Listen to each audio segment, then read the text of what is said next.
ირანში ჩავიდა ყობახიძე და მე ამას აქ ძალიან თარსიფეხი ჩავიდა და ვის გვერდითაც ფოტო გადაიღო ის ჰამასის ლიდერი ააბეთე იმედის დასანქცირება არ არის რიგითი მოვლენა მან გაცილებით მძიმე დარტყმა მიაყენა ქართული ოსნების რეჟიმს ვიდრე ივანიშვილის პერსონალურმა სანქციებმა თორმე ბრიტანეთმა იმიტომ დაასანქცირა რომ იმედზე დებატები ჩაშლილიყო აი როგორ შეიძლება გონიერმა ადამიანმა ასეთი სისულელე თქვა, იმედი გაკოტრებულია. მისი აქტივები 25 მილიონი ლარია. მთელი შენობა რასაც უყურებთ ჩვენ. აგურ-აგურ რომ გაიყიდოს, იმედიდან შემოვა 25 მილიონი.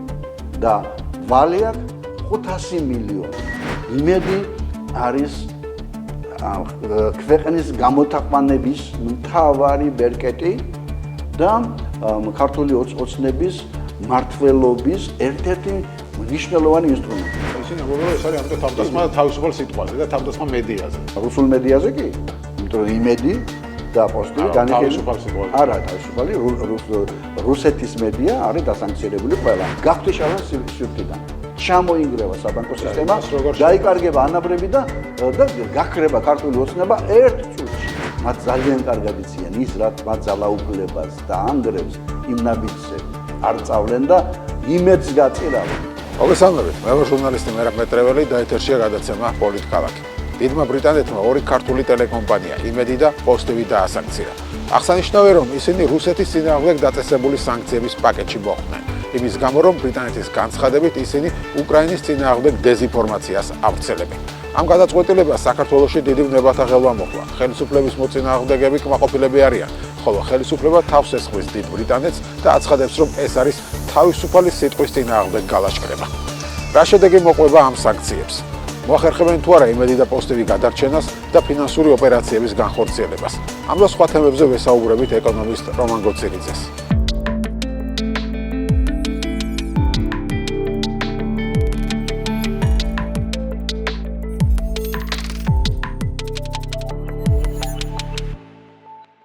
მოგესალმებით ბატონო რომან. მადლობა გადაცემაში მონაწილეობისთვის და ჩვენ ძირითადად საუბრის თემა არის სანქციები. დიდმა ბრიტანეთმა დაუწესა სანქცია ორ ქართულ ტელევიზიას. ეს არის იმედი და პოსტივი. ამაზე უნდა ვუსაუბროთ, წამოგვეწია გზაში ომიც ამერიკამ ირანს დაარტყა დღეს დილით, როცა გადაცემის ჩაწერას ვიწყებთ, შაბათია. და ამაზეც მოგვიწევს ალბათ რამდენიმე სიტყვის თქვა, თუმცა ძირითადად სასაუბრო თემა იქნება სანქციები. რას ნიშნავს ეს სანქციები რომ ახსნათ, რა შეიძლება მან გამოიწვიოს და რამდენად გამართლებულად მიგაჩნიათ საერთოდ, იმიტომ რომ ხელისუფლება ამბობს, რომ ეს არის თავისუფალ სიტყვაზე თავდასხმა. მოგესალმებით. ყველაფერი ერთმანეთთან არის კავშირი. თითქოს და სად სანქციები და სად ახლა ირანზე ისრაელისა და ამერიკის შეერთებული შტატების დარტყმა. მაგრამ ეს ყველაფერი აჩვენებს საქართველოს ხელისუფლების პოლიტიკის სრულ უგუნურობას. როგორ შეიძლება ადეკვატურმა ადამიანმა უკვე ადამიანი წვეთს უკვე და არა დაუშვათ მთავრობა და ხელისუფლება ან ვინმეს ეკითხება საქართველოში ან პრემიერ-მინისტრს ან მთავრობას ან პარლამენტს რომ ერთი კვირის წინ, როდესაც მასობრივი ხოცვას ჟლეტა იყო ირანში, თბილისის ანძა გაანათო ირანის სფერებში, რაც სიმბოლურად ნიშნავს რეჟიმის მხარდაჭერას. ვინაიდან ყველა ქვეყანაში ამა თუ იმ ქვეყნის ასე ვთქვათ რაღაც დღესასწაულზე ხდება მილოცვა. ეს იყო რევოლუციის ლისტა. და თანაც რისი მილოცვა იყო? იმის ისლამური რევოლუციის რომელიღაც 45 თუ რომელიღაც წლის თავის მილოცვა, რომელმაც დაამყარა ამ ქვეყანაში საშინელი დიქტატურა და სხვადასხვა წყაროები დაახლოებით 15,000 ადამიანი მარტო ბოლო ერთი თვის განმავლობაში, აი ახლა ამ გამოსვლების დროს იქნა დახოცილი. და მე დასავლეთის პრესაში პარალელურად ვრცელდებოდა თუ რა გაავრცელა მაგალითად აზერბაიჯანმა. მაშინ ვიცე-პრეზიდენტი იყო ჩასული ამერიკის აზერბაიჯანში, სომხურ აზერბაიჯანული აი ამ საკითხისა და მათ შორის რეგიონული დიდი ეკონომიკური პროექტების ირგვლივ მიდის ახლა საუბარი და როდესაც საქართველოში განათებული იყო ირანის სფერებში ჩვენი ტელეანძა, აზერბაიჯანში იგივე გაკეთდა ოღონ ამერიკის სფერებში. რატომ არ მიესალმა ამერიკა ირანის ისლამური რევოლუციის რაღაც 40 თუ 55 წლის თავს? ირანში ცხოვრობს 10-დან 20 მილიონამდე ეთნიკური აზერბაიჯანელი. და ზუსტი რიცხვი არავინ არ იცის. სხვადასხვა რიცხვებით 20 მილიონსაც კი აღწევს. და რატომ ასე ვთქვათ, იქცევი ასე ადეკვატურად? ეს არ არის უკვე საგარეო ორიენტაციის საკითხი მხოლოდ. ეს არის შეიძლება ითქვას, რომ მენტალური დეზორიენტაციის საკითხი. როდესაც აი ასეთ ვითარებაში თანაც ხედავ, რომ ჯერტი რომ საშინელება ჩაედინა თავად ამ ირანის ხელისუფლებამ და რა ხდება ირანში ვიცით ამ გამოსვლების ჩახშობის კუთხით მეორე გიგანტური ორი ავიამზიდი მიდის 2 თვის განმავლობაში სანამ იქიდან ამერიკიდან მის სანაპიროებზე ჩავა ხმელთაშუა ზღვაში ამას თვეები უნდა და აგერ დღეს უკვე ისრაელის პრემიერ-მინისტრმა თქვა რომ ეს თავდასხმა 6 თვით ადრე იყო დაგეგმილი და შეიძლება არ მომხდარიყო ირანს რომ უარი ეთქვა ატომური ბომბის შექმნაზე და მთავარი მოწოდება იყო თქვი რომ წვეთ ამ პროგრამას არავითარი ურანის გამდიდრება არ იქნება რაში გჭირდება ურანის გამდიდრება რომელიც ატომური იარაღისთვის გამოიყენება მშვიდობიანი ურანი ელექტროსადგურებში კი ბატონო და ის რაც გაამდიდრე ასე ვთქვათ გაიტანეს საზღვარგარეთ და იყოს შენი ოღონ მიეცი რომელიმე სხვა ქვეყანას და იქიდან უკვე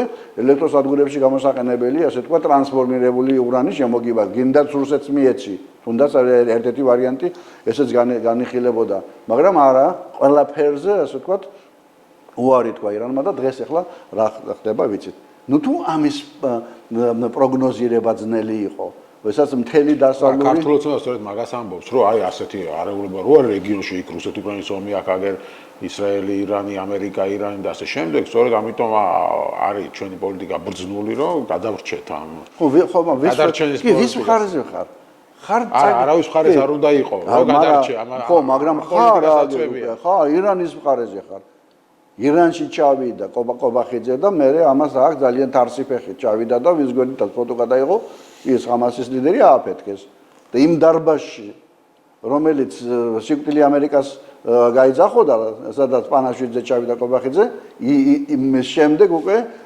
ნახევარზე მეტი როდესაც ამ ირანულ ატომურ პროგრამას ამერიკამ ასე ვთქვათ დაწყო ნახევარი მკვდარია განსაკუთრებით სამხედროები ვინც ესწრებოდა და აი ახლა გაანათეს დროშა და აგერ ეს ერთი კვირის თავზე კიდევ ირანის ასე ვთქვათ სამხედრო ობიექტების დაბომბვა დაიწყო. ანუ ვის მხარეზე ხარ? აი ეს არის ვის მხარეზე ხარ?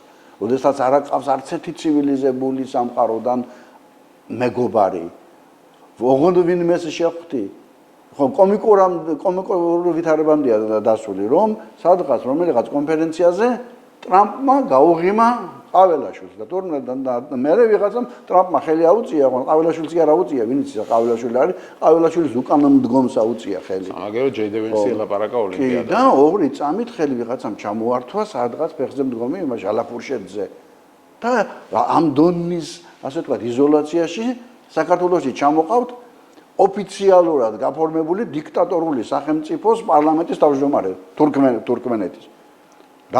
დიქტატორული რეჟიმები ესეთი მკაცრად რომელიც შეესაბამება ამ სიტყვის ასე ვთქვათ სრულ მნიშვნელობას სულ რამდენიმე არის ჩრდილოეთ კორეა, თურქმენეთი, კუბა ავტორიტარული რეჟიმია, კუბაც კი არაა დიქტატორული, ანუ სრულთა დიქტატურა სადაც ყველაფერი რომ აკრძალულია და აი თურქმენეთის წარმომადგენლებს ხვდებიან რაღაც ეკონომიკური სარჩული მაინც დაუდეთ თქვი ნო ან თურქმენული გაზი მინდა რაღაცა თუმცა ეს გაზი რო შემოვიდეს ისევ რუსეთის მილსადენები უნდა გაიაროს და ფაქტობრივად რუსული გაზი იქნება რაიმე ასე ვთქვათ მოტივი მაინც თქვი რა გინდა თურქმენეთთან არა უბრალოდ აი ამ ასე ვთქვათ დიქტატორული გარიყული ქვეყნების სამეგობროში ეძებენ რაღაც ასე ვთქვათ თავშესაფარს რუსეთი, ირანი, თურქმენეთი, სადღაც ალბათ ჩრდილოეთ კორეაში ჩავლენ ჯერმანამდე არ ვისურვ. ხო, მაგრამ ჩრდილოეთ კორეა. ამიტომ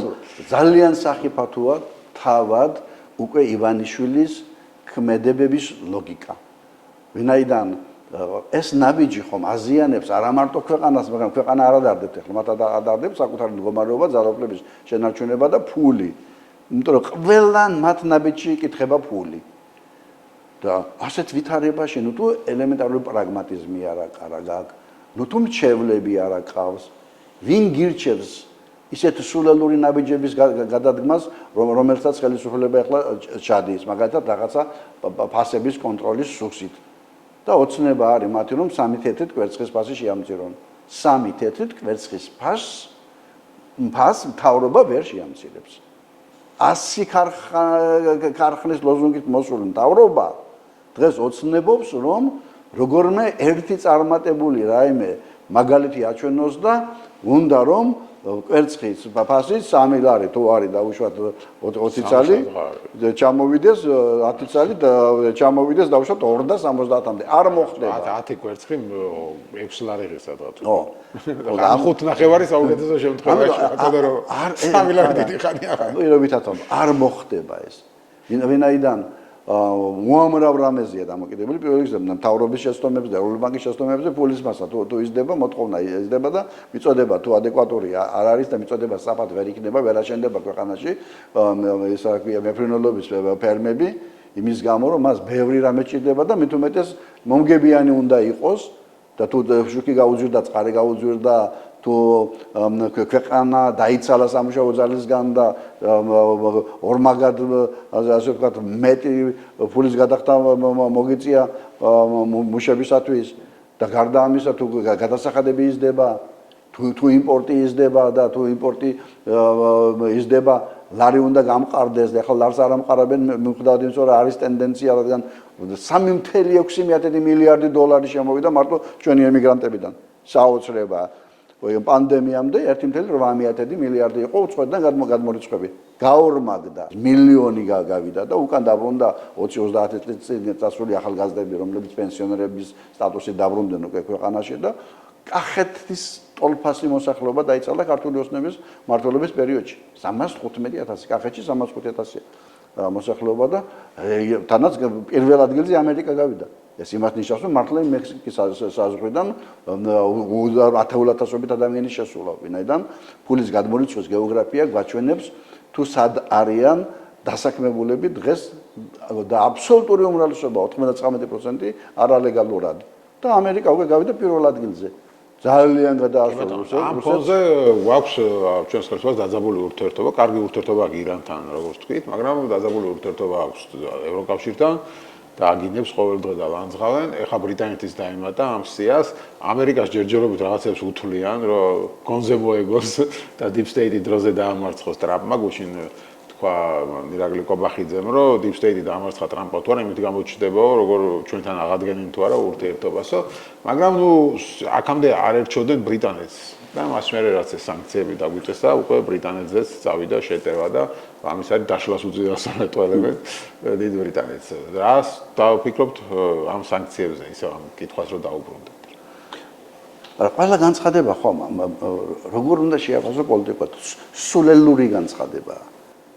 ამაში რა ჩანს? ერთი რომ აბსოლუტურად ფეხებზე კიდიათ როგორ აღიქვამს უდაც იგივე ბრიტანეთი ან ამერიკის შეერთებული შტატები იმ შეფასებებს, რასაც აკეთებს მთავრობის პირველი პირი და რა თქმა უნდა ივანიშვილის დავალებით.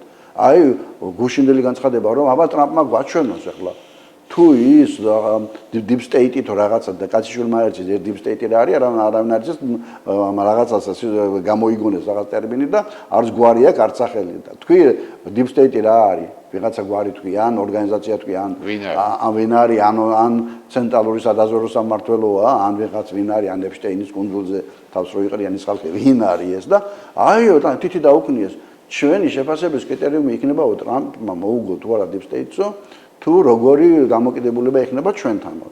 ხო დაიგეთ დღეს რა განაცხადეს თურმე ასეთი უზარმაზარი რაღაც რაც მოხდა იმედის დასანქცირება არ არის რიგითი მოვლენა. მან გაცილებით მძიმე დარტყმა მიაყენა ქართული ოსნების რეჟიმს ვიდრე ივანიშვილის პერსონალურმა სანქციებმა ბაიდენის მიერ დაწესებულმა და ამასაც ვიტყვი რატომ და თურმეო ბრიტანეთმა იმიტომ დაასანქცირა რომ იმედზე დებატები ჩაშლილიყო. აი როგორ შეიძლება გონიერმა ადამიანმა ასეთი სისულელე თქვას ანუ ამაში რა ჩანს ერთი რომ მართლაც საერთოდ გასული არიან ყოველგვარი საღი აზრისაგან ან მეორე საქართველოს მოქალაქეები მიაჩნიათ ცხოვრებად, უტვინოებად და თავის ამომრჩეველს თუ ქვეყანას ეუბნებიან, რომ ტელევიზორში, იმედში და რუსთავიურში რომ დაჯდა მთავრობა და იქ ვიღაცა ვითომ ოპოზიცია რომ მიუჯდა ან ვიღაცებს მართლა რომ ეგონა რომ განათლების საკითხზე თუ დაუჯდებოდა მთავრობაზე რაღაც სწორას იტყო და ამით რაიმე შეიცვლებოდა სად მიდიხარ, როდესაც გადაწყვეტილება მიღებულია უკვე და უნივერსიტეტები დაშალეს და აგერ ილიანონს ანადგურებენ და შენ მიდიხარ იმის გამო რომ შეაცვლებინო აზრი თუ იმის გამო რომ მოგიტყუოს ამ ეთერში და ილუზია შექმნას იმისა რომ თურმე ქვეყანაში არსებობს ხელისუფლება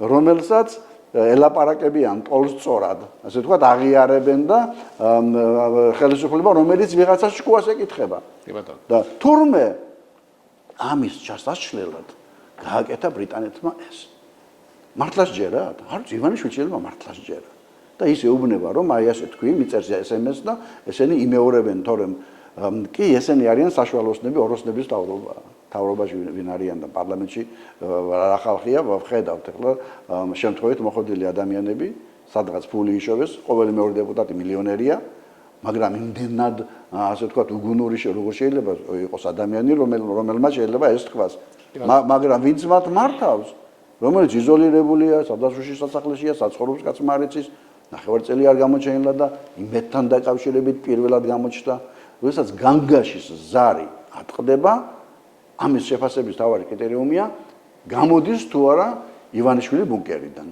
გამოვიდა ბუნკერიდან ახლა იმედთან დაკავშირებით და გამოვიდა უსიტყვოდ და სიტყვით მთავრობის წევრები ამბობენ მის აზრებს თქვენ თქვით რომ ეს იმის დასახსირება უფრო მძიმე მოვლენა ვიდრე ივანიშვილის დასახსირება იყო და რატო ეს რა ხსნათ ერთი ივანიშვილის სანქციები იყო პერსონალური და დიდად მას არ შეეხო მის ბიზნესს არ შეეხო არც ქართოფონდს სადაც მთელი მისი აქტივებია თავმოყრილი არც მის ოფშორულ კომპანიებს არც ოჯახის წევრებს რომლებიც არის მისი ბიზნესების მთავარი მესაკუთრეები აი მაგალითად ფასებს ებზვიან ყველაზე ძვირი კიტრი და პამიდორი სუპერმარკეტებში არის პლანტა რომელსაც 18 მილიონი ლარის ოდენობის მოგება მიიღო წელს რომელიც არის მისი მეუღლის საკუთრება ამიტომ ესე იგი ეს ამ პლანტაც კი არ დაასანქცირა ამერიკამ და მე წელწადნახევარი გავიდა და ფაქტობრივად ტრამპმა ვერ მოიცალა ასე ვთქვათ აკავურობისათვის და ხან ამერიკა ხან კანადას ებრძვის ხან იმას ტარიფებს ხან პანამას ხან გრენლანდიის მიერთება უნდა აღიარა ირანში ორჯერ რომ წამოიწყო და ამათი ახლა იმედია რომ უყურადღებოდ არის ამერიკიდან ეს ადმინისტრაცია რატომ არის უფრო მაგრამ ბრიტანეთმა მოიცალა მაგრამ რატომ არის უფრო მძიმე ჯერ ერთი ძალიან სპეციფიკურ რაღაცას შეეხმნენ იმედისზე და ცრუ პროპაგანდაზე დგას ქართული ოცნება. ქართული ოცნებამ 100 მილიონობით ფული ჩადო იმედში, როგორც მესაკუთრეები დებდნენ კაპიტალში. შეკონდა და მე ამას ჭამდა, ასე ვთქვათ, დაახლოებით 100 მილიონია ყოველწლიური ხარჯები. სარეკლამო შემოსავალი დაახლოებით 25 მილიონია და ყოველწლიური გარღვევაც 75 მილიონია. მიუხედავად იმისა, რომ მთელ სახელმწიფო საწარმოებს და არჩევნებში მუნიციპალიტეტები დაწყებული, ბიუჯეტი დამთავრებული, ან რაც კი რამე საჯარო სამართლის იურიდიული პირები არსებობს, ანუ სახელმწიფო ორგანიზაციები, სახელმწიფო დაწესებულებები და კომერციული მსგავსი არასახელმწიფო იურიდიული პირები ყველამ რეკლამა უნდა მიიტანოს იმედში და მთელმა ამ რეკლამამ დაახლოებით 25 მილიონი შეადგინა და როგორ იფარებოდა სხვაობა შეჰქონდა ივანიშვილს და ვიღაცებს ივანიშვილის ფული იყო ძირითადად ოღონდ რუხაძიდან გადიოდა კაპიტალში ესეც საკმარისი არ იყო 17 მილიონი აქვს დავალიანება იმედს ბიუჯეტის და 9 მილიარდი ლარი აქვს ვალი რომელიღაც კომპანიებისა რომლებიც დაკავშირებულია ივანიშვილთან და რუხაძესთან პირდაპირ ოფიციალურად შავი რაღაც ფული ხო შემოდის რაღაც ფირმებზეა გაფორმებული სესხად აძლევენ ანუ ივანიშვილი რა ფულსაც დებდა ძირითადად და ნაწილობრივ რუხაძე იმედს ეწერებოდა ვალად და აუდიტის დასკვნაში რას ვკითხულობთ ამ აუდიტურ კომპანიასაც უნდა დაეწესოს სანქციები რომელიც არ ამბობს სიმართლეს იმედი გაკოტრებულია მისი აქტივები 25 მილიონი ლარია მთელი შენობა რასაც უყურებთ ჩვენ აგურ რომ გაიყიდოს, იმედიდან შემოვა 25 მილიონი. და ვალი აქვს 500 მილიონი. ანუ გაკოტრებული კომპანია და ეს ვალად რატო დააწერეს თავადვე? იმიტომ რომ ფული როგორ უნდა ჩაედო. ქართულ ასესხებს და აუდიტის დასვაში წერია რომ ამ ფულზე უნდა დაიხურო, გაკოტრებული ხარ ხო, მაგრამ გაკოტრებული არ არის, ვინაიდან როგორც იმედი ამბობს, ამ ვალის გასტუმრებას არ მოთხოვენ. წელსაც ახლა ესე იქნება, რეკლამიდან ფული უკვე არ შემოვა ამის შემდეგ და კიდე მეტის ჩადება მოუწევთ, ოღონდ როგორ მოუწევთ, თქვენთვის შემოდნებით თუ ტომრებით კაცმა არ იცის. ანუ რატომ ვამბობ ამას? იმედი არის ქვეყნის გამოთაყვანების მთავარი ბერკეტი და ქართული ოცნების მართლობის ერთ-ერთი მნიშვნელოვანი ინსტრუმენტი. მაგრამ რაშია მისი სხვა სპეციფიურობა? სპეციფიურობა იმაშია, რომ ნებისმიერი ბიზნესი, მაგალითად მაქტიკომი, მაგალითად ჯეოსელი, მილიარდზე მეტი ბრუნვის ორი დიდი საწარმოა. რკინიგზა, რომელსაც მილიარდიანი ბრუნვა აქვს. ანთფოსადგური სახელმწიფო საწარმოები, რომელთა დავუშვათ გარდაბანში. მე ვამბობ დიდ ბიზნესებს. ამ ფარმაცევტიული კომპანიები, რომლებიც იმპორტს ეწევიან, მილიარდიანი ბრუნვები აქვს. მე მილიარდზე ნაკლებს არ ვახსენებ არც ერთს. ქსელური სუპერმარკეტებს არ აქვს მილიარდიანი ბრუნვები. მაგრამ ბენზინის, ანუ ნავთობიმპორტიორები მილიარდიანი ბრუნვა აქვთ. აი ვისოლს და ლუკოილს. ნებისმიერი მათგანის ცალკე დასანქცირება იქნებოდა გაცილებით ნაკლებად მტკივნეული, თუნდაც იგივე ივანიშვილის რომელიღაც დიდი კომპანიის ქართულს გარდა ქართულ სხვა არის, იმიტომ რომ ქართულშია თავმოყრილი ბევრი რამ. ქართულ ბანკს არ ვამბობ მე, ქართულ ფონდი. გაცილებით ნაკლებად მტკივნეული იქნებოდა ვიდრე იმედზე. ვინაიდან იმედს აქ ფაქტობრივად შეხება ყველასთან. მაგალითად, ჯეოსელთან, სადაც ტრანსლირება ხდება საკაბელო ტელევიზიით, მაგთისთან არ არსებობს საქართველოში კომპანია, ეს მილიარდიანები ხო ჩამოუთვალე და მილიონიანები და უფრო პატარები, რომელსაც რეკლამა არ მიჰქონდეს იმედში. ანუ ყველა რაღაც ფორმით არის შეხებაში. რადგან იურიდიული პირი და სანქცია ბრიტანეთმა და არა ვთქვათ რაღაცა ინდივიდუალურად ხო ხა დირექტორი ახურხაძე მოასწრო და გაიქცა და ასე შემდეგ. ხო, ისინი ამბობენ რომ ეს არის ამიტომ თავდასხმა თავისუფალ სიტყვაზე და თავდასხმა მედიაზე. ხო, ისინი რუსულ მედიაზე კი, იმიტომ რომ იმედი და პოსტივი თავისუფალ სიტყვაზე. არა, თავისუფალი რუსეთის მედია არის დასანქცირებული ყველა, არა მარტო რაშათო და რომელიც ევროპაში ტრანსლირებდა, არამედ ყველა რუსული ტელევიზია არის დღეს სანქციების ქვეშ, ვინაიდან ეს არის სისხლიანი რეჟიმის. ანუ იმედის და პოსტივის რუსულ ტელევიზიაში. რა თქმა უნდა, იმიტომ რომ რუსეთის თემის კონტექსტში იყო, რუსული რეჟიმის მხარდამჭერი კომპანიები უკრაინის საწინააღმდეგოდ და ის რომ მას მიაჩნია დასავლეთი ამ ტელევიზიებს და მათ შორის უკრაინა საქართველოს მტრად. აი ამ ფორმულირებით იქნა დასანქცირებული, ამიტომ ეს არის რუსული ტელევიზიები ქართული ქუდით, თუ შეიძლება ასე ითქვას. ამიტომ მტკივნეული იმიტომ არის რომ ეხლა დაბნეულია რა ქნას კოკაკოლამ. კოკაკოლას აქვს ვალდებულება რომ თავისი ბრუნვის რაღაც პროცენტი ჩადოს რეკლამაში. მთელ მსოფლიოში ასეა. გინდა არ გინდა, შეიძლება გეშველოთ თქვენ ან იმას აქვია თავისუფალ ტელევიზიებს. და ბევრი დასავლური. ანუ ეხა ეს კომპანიები ვერ მეიტანენ რეკლამებს რაღაცზე, იმიტომ რომ ხელისუფლებამ თქვა რომ ყველა კომპანია უნდა გააგრძელოს თანამშრომლობა. ანუ ის რომ იმედი ვერაზოს ფულს ვერ გადარიცხავს სამუდამოდ, მორჩა ეს ამბავი. ერთი შეხედვით, რატომ ვერ უნდა გადარიცხოს? ბრიტანეთმა დაასანქცირა, ხომ? ფუნტებში კი არ ვიწყავ, მე დოლარში ვიწყავ, მე სატელიტზე მაგ გასვლა აზერბაიჯანის სატელიტი და მე უნდა დოლარი გადავურიცხო. მაგრამ საქართველოს არც ერთი ბანკი 1 ცენტსაც კი ვერ გადარიცხავს, იმის გამო კი არა რომ ძალიან უნდათ. ქართულ რატო არ ეხმარება? ლიბერტი ბანკი რატო არ ეხმარება იმედს?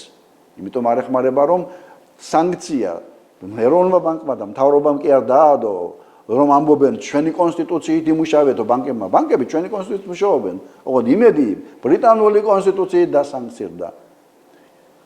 გადარიცხავ იმედის ფულს და ის უნდა გაიაროს შუალედურმა, ასე ვთქვათ, ბანკებმა. ტიბისიდან რომ ფული გადარიცხო მაგალითად სატელიტზე დოლარები, უნდა გაიაროს ან Citibank, ამერიკის ბანკი, ან დრეზდენ ბანკი და კიდე რომელიღაც ამერიკული ბანკი. შუალედური საკორესპონდენტო ანგარიშები გვქვია. TBC-ის და ყველა ქართულ ბანკს დასავლურ ბანკებში აქვს გახსნილი ანგარიში, ზოგს დოლარში, ზოგს ფუნტში, ზოგს ევროში, ზოგს ემაში. ახლა ჩინეთში მოინდომეს გადასვლა, მაგრამ არაფერს არ უშველის არც ერთი სერიოზული ჩინური ბანკი არ გაეკარება სანქცირებულ კომპანიას და გააგზავნი იმედისას ეს ბანკი გაგაჩერებს და გეტყვის სანქცირებული კომპანია, ყოველი ბანკი საქართველოსთან დაწყებული და ავსტრალიით დამთავრებული, ჩინეთით დამთავრებული, დღეში ორჯერ ამოწმებს სასანქციო სიას. ორჯერ დილით და საღამოს. საღამოს თუ დაელოდო, ხო შეიძლება დილით ვიღაცა დასანქცირდეს და მოგივიდეს შეცდომა და ამ დასანქცირებული კომპანიის ასე თქვა ანგარიშო რომ მოეხდინო. ხა იმედით ამბობს რომ ანუ შენ კლიენტებს დააყენებ, იმ შემთხვევაში თუ იმედის ფულს გადარიცხავ, ერთხელ გეტყვიან რომ ეს სანქციების ქვეშ არის. მაგრამ იმ წუთას შავსიაში შეგიყვანენ და მეორეჯერ, მესამეჯერ რომელი ბანკიც ამას გააკეთებს, მორჩენილია ამ ბანკს გაეყინება საკორესპონდენტო ანგარიშები და მორჩა. ანუ იმედის რომ დავამთავრო, ერთია რომ იმედი ვერ აზოს ფულს ვერ გადარიცხავს და ტომრებით და ჩემოდნებით უნდა იაროს. მათ შორის გადასახადს როგორ გადაიხდის და კიდე რაღაცას ოქმნიან ეს სულელი, იმიტომ იმედის ბანკი ეს წყაპარია. ამაზე მინდოდა მეკითხა სწორედ, ხო, გამოსავალი ვიპოვეთ, რომ სამ თვეში იმედის ბანკი იქნებაო და დღეს ერთმანეთ ტელევიზიამ გაავრცელა თუ რადიო თავისუფლებამ, რომ ქეშით დარიგდაო, ანუ ეს კონვერტებით დარიგდა ხელფასები. ეს არის აბსურდი. თან როგორ გაავრცელეს? ჩვენ სასტრაფოდ შევქმნით იმედის ბანკს და მე რამდენიმე თვეში. თუ მაშინ რამდენიმე თვე რა უნდა გააკეთო. მოკლედ, იმედის საქმე რომ მორჩენილია და ის ცივილიზებული საფინანსო, ეკონომიკური ბრუნვიდან გათიშული ეს ფაქტია, მაგრამ როგორ უნდა მოიქცეს ის კომპანიები, მაგალითად ვისოლი, რომელსაც აქვს ლიცენზიები ამერიკული უამრავი ემიდან დანკინ დონატსიდან და ვენდისიდან და ამერიკული კომპანიებიდან. როგორ უნდა მიიტანოს ვისოლმა რეკლამა? მე არ ვიცი მიიტანს თუ არა.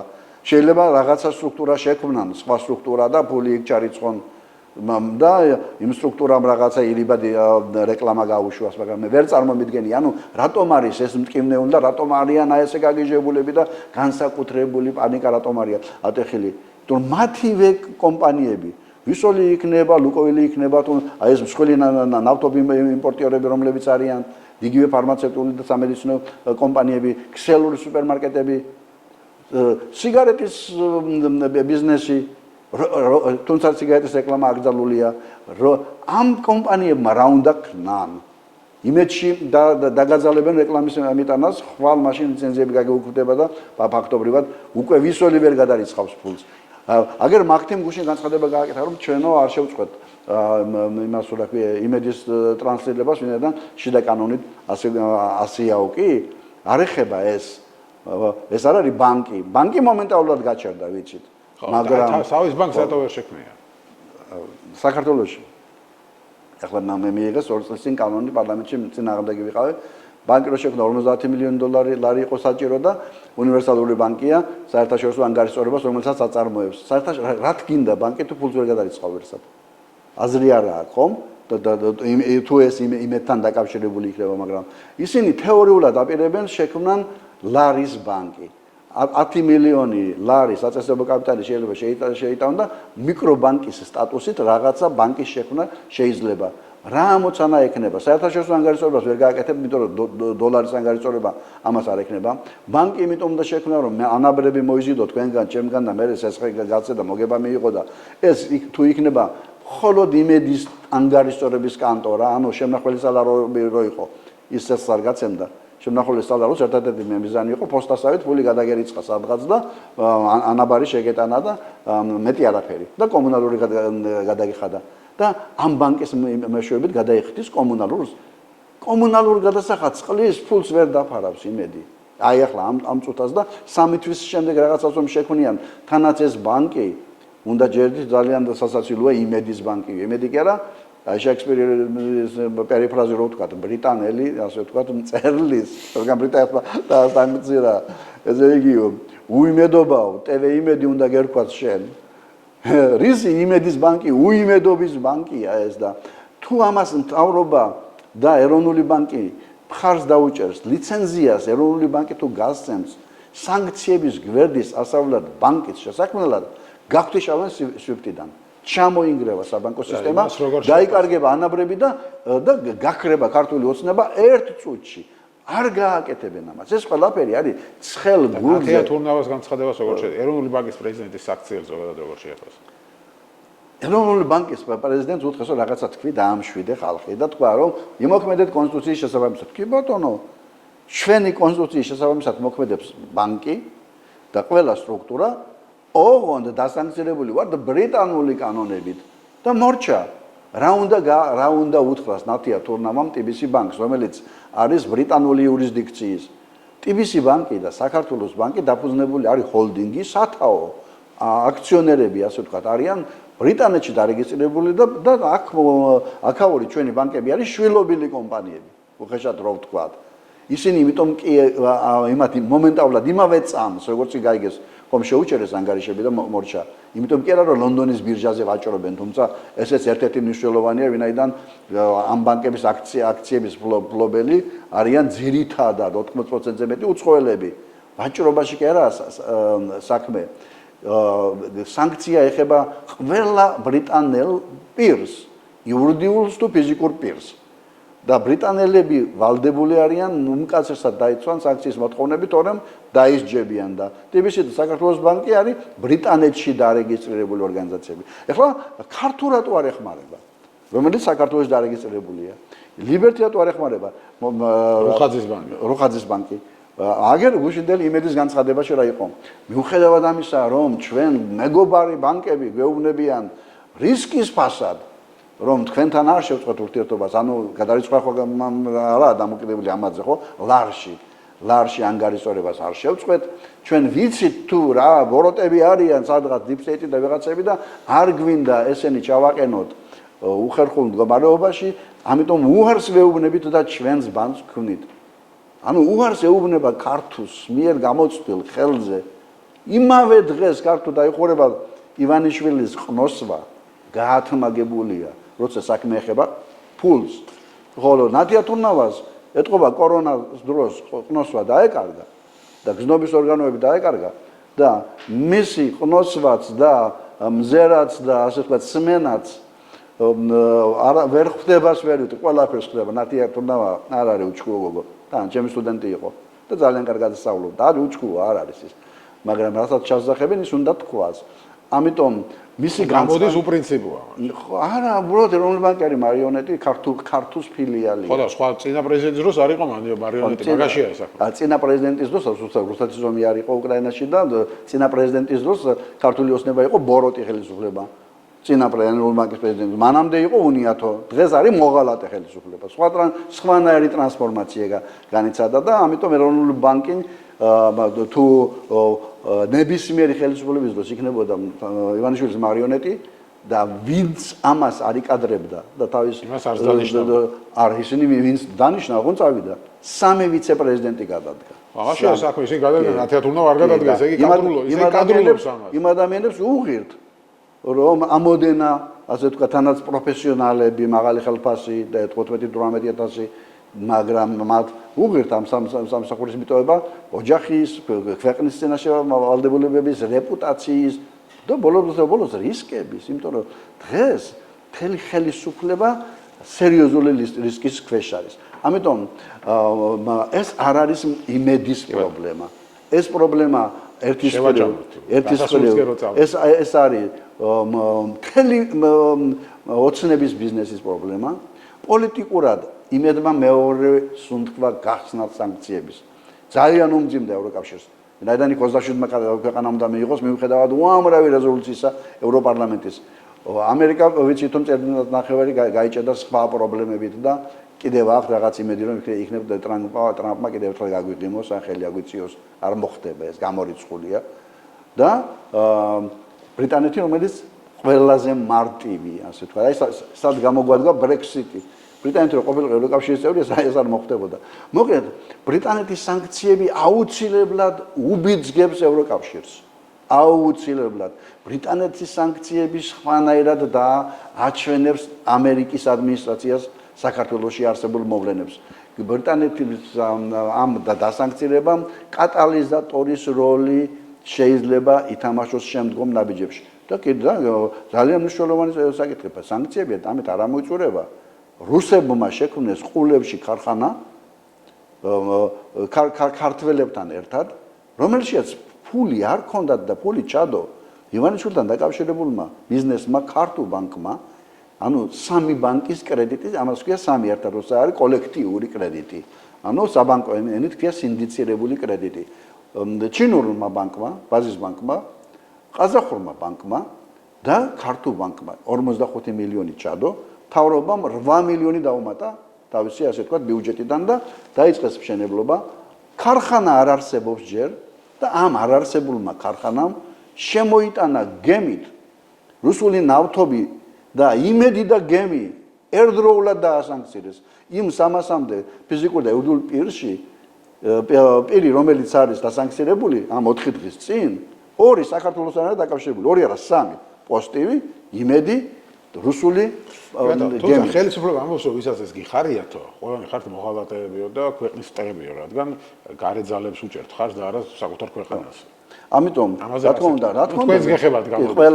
ყველას უხარია სისხლიანი რუსული რეჟიმის ხარდამჭერი ბიზნესისა თუ პროპაგანდისტული არხების დახურვა. ყველა ნორმალურ ადამიანს მსოფლიოში. ეს ქართველი იქნება თუ ჩინელი თუ ამერიკელი, ყველას უხარია, ვინაიდან ეს ადამიანები გლობალურ მასშტაბში არიან რუსეთის მოკავშირეები, რომლის ხელითაც ასეულ ათასობით ადამიანი ამბობენ 600,000-მდე დაიხოცა უკრაინაში.